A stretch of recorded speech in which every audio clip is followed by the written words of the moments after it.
Mayroong isang grupo ng European na patuloy ang pagreretoki ng Biblia. Pinangungunahan ito ng Italy, Greece, Germany, Britanya at Amerika. Kung ano ang ginawa ng mga ancient Greeks noon ipinagpapatuloy lamang nila sa ngayon.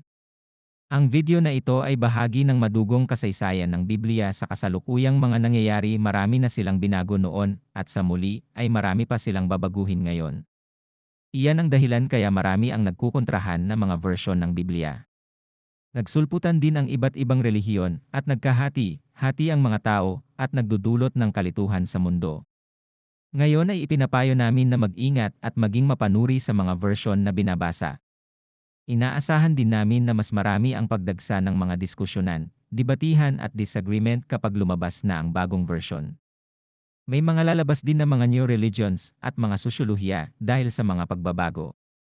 May 2 verse kaming ipapakita sa inyo bilang halimbawa ng mahahalagang verses na binago noon upang tumama sa nais nilang doktrina. Tingnan ninyong mabuti ang Revelation. Chapter 22 verse 14. Ito ang nakasulat sa King James Version. Blessed are they that do His commandments, that they may have right to the tree of life, and may enter in through the gates into the city. May mga version na inalis ang do His commandments at pinalitan ng wash their robes. Dahil sa ganyang pagmanipula nagsulputan ang mga sekta na sumisipa sa mga kautusan. Ngayon sino ang may pakana sa mga pagmanipula na yan? Napag-isip-isip niyo po ba? Ang mga Biblia ngayon ay maari nating iklasipay sa 3 kategorya. Number 1 Catholic Bible. Number 2 Protestant Bible. Number 3 Catholic Bible disguised as Protestant Bible. Catholic Bible disguised as Protestant Bible ang ating tatalakayin. Para maunawaan kikilalanin natin ang mga personalidad at organisasyon na nasa likod nitong modern European Bible na ginagamit hanggang dito sa atin, yan ang Catholic Bible disguised as Protestant Bible. Halos lahat ng modern versions ng New Testament ay mula sa tinatawag na Novum Testamentum Greece or the New Testament in Greek. Tinatawag itong Nestle Aland Edition. Hango sa pangalan ng mga editor na sina Eberhard Nestle at Kurt Aland. Ang organisasyon naman nila ay tinatawag na Global United Bible Society. Noong 2011 ang Global Board of the United Bible Societies ay nag-appoint ng bagong editorial committee na maghahanda ng future edition ng Nestle Aland Novum Testamentum Greece at ng Greek New Testament. Ngayon sino ang mga bumubuo dito sa United Bible Societies? Una, Christos Karakoulis, University of Athens, ng Greece. Pangalawa, David Parker, University of Birmingham ng United Kingdom o Britanya. Pangatlo, Stephen Pisano, Pontifical Biblical Institute ng Italia e University of the Holy See. Pang-apat, Holger Strutwolf University Münster ng Germany. Pang-lima, David Trubisky, Museum of the Bible Green Collection Oklahoma City, USA. Pang-anim, Klaus Wachtel University Münster, Germany. Pansinin, lahat sila ay mga Europeo, walang Hebreo Shemites na kasali dyan. Sa kasalukuyan, noong 2020 tinatrabaho nila sa Washington ang bagong edisyon na inilabas noong 2021 o 2022. Tinawag namin itong European Bible. Bakit? Kasi lahat ng mga editorial ay European. Pansinin. Greece, Britain, Italy, Germany, USA. Ano nga ba ang gawain ng mga bansang iyan across history? Mag-recap muna tayo ng kunti sa mga hindi pa nakakaalam. Germany, pinangunahan ang Berlin Conference, kung saan ay milyong Africans ang namatay at pinaghati-hati ang Africa nitong mga Europeo. Britanya, ito naman ang naglunsad ng Opium War, na ikinalugmok ng China sa droga, pinabagsak ang kabuhayan, at milyon ang nagutom. Spanya, ito naman ang ginamit ng Rome, Italy, kaya milyong Pilipino ang namatay dahil sa pananakop. USA, milyong Pilipino ang pinatay sa tinatawag na Philippine Genocide at nagpakasasa din ito sa transatlantic slave trades. Very ironic dahil sila daw ang advocate ng human life at human rights at ngayon sila din ang nagreretoki ng Biblia. Pero kilala ninyo sila across history. Kaya sa mga pastor at paridya ni JC. Gamit ang mga corrupted na Biblia sa kanilang pangangaral kuno ng salita ng Diyos kuno.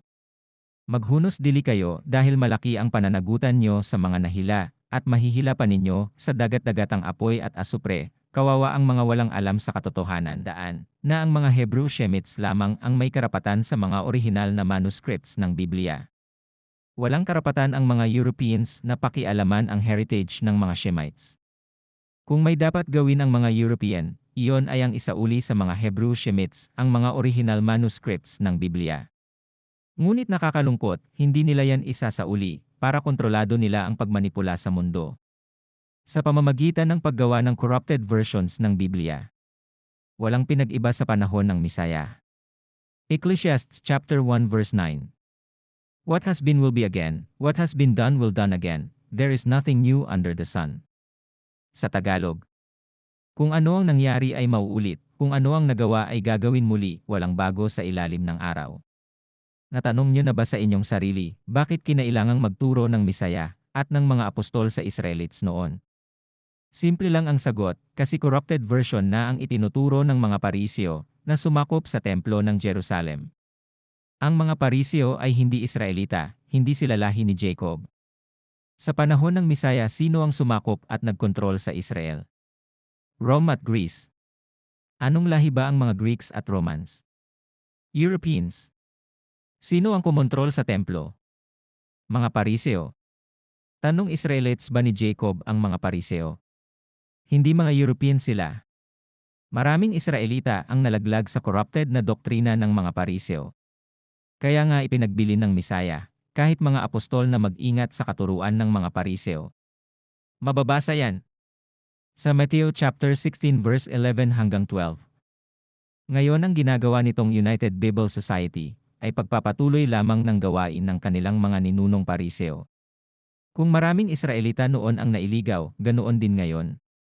Maraming tao sa mundo ang sumisipa sa kautusan dahil sa ginawa ng mga Pariseo. Nanaig ba ang dyablo? Yes.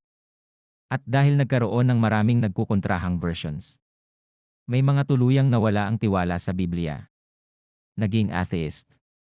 Panalo ba uli ang dyablo? Yes, tuwang-tuwa si Satanas. Kailangan nating balikan ang Genesis chapter 1 verse 15. Kung saan sinabi ng dakilang Aba Yahweh sa kanyang sumpa. Dahil sa pagsuway ni Adan at Eva. Na mayroong serpent seed na didigma sa pure seeds ng woman seed.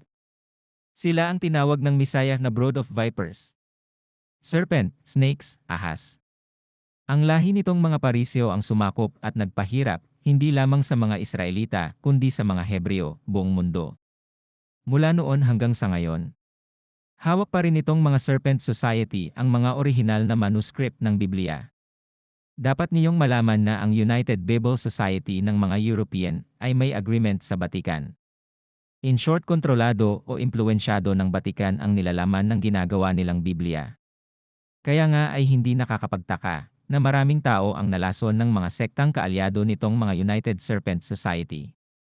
Isinalin nila sa Tagalog ang kanilang Biblia at sinasabing inspired daw ito ng Holy Spirit. Paano magiging inspired ang isang version na nagmumula sa mga pumapatay sa lahi ng Israel ni Jacob at sa mga Hebreo? Kung ang puno ay hindi inspired, ang mga sanga at bunga ay kailan may hindi magiging inspired, period. Ngayon ay may isa pang version na yanurakan itong United Serpent. Malaki ang impact nito sa geopolitics na hindi nyo lubos maisip. Sinira ng United Serpent Society ang propesya ni Prophet Isaiah. Pansinin niyo ang Isaiah 49 verse 12 sa King James Version at ganito ang sinasabi. Behold, this shall come from far, and, lo, this from the north and from the west, and this from the land of Sinim. Ano ang ginawa ng United Serpent sa salitang Sinim? Pinalitan nila ng Aswan at Persian sa ibang version. Bakit? Kasi, ang salitang Sinim ay ang bansang China. Sinim means the Chinese. Iyan ang pilit itinatago ng United Serpent Society. Kaya ay binura nila ang Sinim sa salita ni Propeta Isaiah at pinalitan ng Aswan at Persian. Idinadahilan nila na hindi pa raw establish ang China sa panahong isinulat ni Propeta Isaiah ang prophecy. Tila ba nakakalimutan nila na si Isaiah ay propeta na may kakayahang makita ang hinaharap? Kung si King Cyrus nga ay nagawang pangalanan ni Propeta Isaiah, bago pa ito isilang, bansa pakya ang hindi makita ni Propeta Isaiah para pangalanan. Mababasa nyo sa Isaiah chapter 44 verse 28 at Isaiah 45 verse 1. Ang salita ni Propeta Isaiah tungkol kay King Cyrus. Tandaan niyo rin na si Propeta Isaiah rin ang nagturo sa atin upang masumpungan ng tama ang tungkol sa rivers of Genesis.